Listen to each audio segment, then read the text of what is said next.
ક્ષત્રિય સમાજના આગેવાન પીટી જાડેજાને લઈને એક મોટા સમાચાર સામે આવ્યા છે। ક્ષત્રિય સમાજના આગેવાન પીટી જાડેજાની અટકાયત કરવામાં આવતા ખળભળાટ મચી ગયો છે। રાજકોટ શહેર તાલુકા પોલીસ દ્વારા પીટી જાડેજાની અટકાયત કરી પાસા હેઠળ સાબરમતી જેલ મોકલવા માટે તજવીજ હાથ ધરવામાં આવી છે। મળતી માહિતી મુજબ ક્ષત્રિય સમાજના આગેવાન તરીકે ઓળખાતા પીટી જાડેજાની પોલીસે પાસા હેઠળ ધરપકડ કરી તેમને સાબરમતી જેલ મોકલવામાં આવ્યા છે। ઉલ્લેખનીય છે કે 2 દિવસ પૂર્વે રાજકોટમાં અમરનાથ મંદિરમાં આરતી કરવા જેવી બાબત બોલાચાલી કરીને એક વ્યક્તિને ધમકી આપવામાં આવી હતી, જેની ઓડિયો ક્લિપ વાયરલ પણ થઈ હતી। આ મામલે રાજકોટ તાલુકા પોલીસે કાર્યવાહી કરી છે। ત્યારે આ કાર્યવાહી બાદ ક્ષત્રિય સમાજના કાર્યકરો અને આગેવાનો તાલુકા પોલીસ સ્ટેશન ખાતે એકત્રિત થયા હતા અને આ કાર્યવાહી મામલે રોષ વ્યક્ત કર્યો હતો। આ મામલે ક્ષત્રિય આગેવાન જયેન્દ્રસિંહ જાડેજાએ જણાવ્યું કે સરકારે ઉતાવળિયું અને ખોટું પગલું ભર્યું હોવાનું જણાવ્યું છે।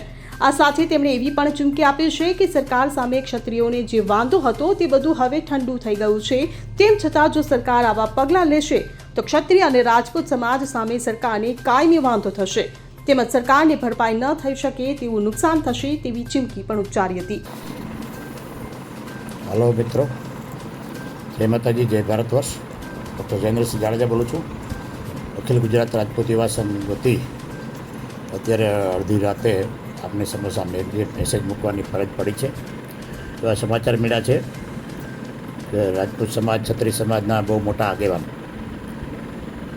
माननीय श्री पीटी जाडेजा साहेब ने एक नानी मैटर में टार्गेट बनावीने जे मंदिर में पोते ट्रस्टी है बीजा लोग गैरकायदेसर कब्जो लेवा मांगता था एना एवी नानी मैटर में एनी विरुद्ध में पासाना कायदो लगाड़वानी सरकार तजवीज करी रही है।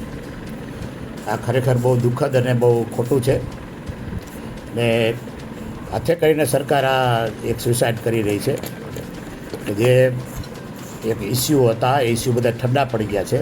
એટલે सरकार साथे क्षत्रिय समाज ने राजपूत समाज ने कायमी कोई वांधो नहीं, छतां सरकार जो आवा पगला लेशे तो क्षत्रिय समाज ने राजपूत समाज साथे एने कायमी वांधो पड़शे અને બહુ મોટું ભરપાઈ ન થાય એવું નુકસાન સરકાર કરશે। બધાને ન્યાય આપવો એ સરકારની પહેલી ફરજ છે। અત્યારે જે ગુનો હોય કે બોયલા હોય કંઈ ધમકી આપી હોય તો એ 7 વર્ષથી ઓછી સજાનો સુપ્રીમ કોર્ટના નિયમ પ્રમાણે એવો કાયદો છે કે જે પોલીસ સ્ટેશનથી જેને જામીન મળે છે એને બદલે રીઢા ગુનેગારની જેમ એક બિઝનેસમેન છે એ જે સરકારને પણ લાખો રૂપિયા ટેક્સ આપે છે અને એક લો એબાઇડિંગ સિટીઝન છે એને આ રીતે ગમે તે ફિટ કરવા રાજકીય રીતે હાથો બનાવીને કોઈ ચડાવે એટલે તો એ મારી દૃષ્ટિએ ખોટું છે। અમે એનો વિરોધ કરીએ છીએ અને વખોડી કાઢીએ છીએ। એ આજે એવી નાની મેટર ચાલ્યા જ રાખતી હોય છે જે કોર્ટ જે ટ્રસ્ટને જે મંદિરનો વહીવટ કરતા હોય એની ટ્રસ્ટની પરમિશન વગર બીજા કોઈ આવે અને ભરાડે કબજો લે તો એ ખોટું જ છે। સરકારે જેમાં એક્શન લેવા જોઈએ એને બદલે સરકારે પ્રોત્સાહન આપી અને રસ્તા પરથી હટાવી દેવા માટે થઈને કદાચ એને લાગશે કે આપણે અહીંયા જીતી જઈશું પણ એ આખા ગુજરાતમાં એના બહુ ઊંડા પ્રત્યાઘાત પડશે અને સમાજને છંછેડવા જેવો નથી। એટલે હું બધાય સત્તાવાળાને મુખ્યમંત્રીને હર્ષભાઈ સંઘવીને બધાને વિનંતી કરું છું કે તમે આવા ઉતાવળા પગલાં ન લ્યો। તમે કોકના કહેવાથી એ સ્થાનિક રાજકારણમાંથી કે ગમે તે રીતે તમે ઉતાવળા પગલાં લેશો તો તમારે માટે આ એક રાજકીય રીતે પણ તમને નુકસાનકારક થશે અને ન્યાય માટે ક્ષત્રિયો લાખો બલિદાન આપ્યા છે, દેશ માટે ધર્મ માટે કરોડો બલિદાન આપ્યા છે, તેના કારણે દેશ ધર્મની સંસ્કૃતિ ટકી ગઈ છે।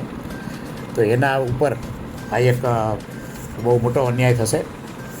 એટલે સરકાર આની નોંધ લઈને તાત્કાલિક આવા આકરા પગલાં ન લઈએ એમાં મારી સ્પષ્ટ રજૂઆત છે અને એના પ્રત્યાઘાત મોટા પડશે। જય માતાજી, જય Bharatvarsh. Bureau report CN24 news.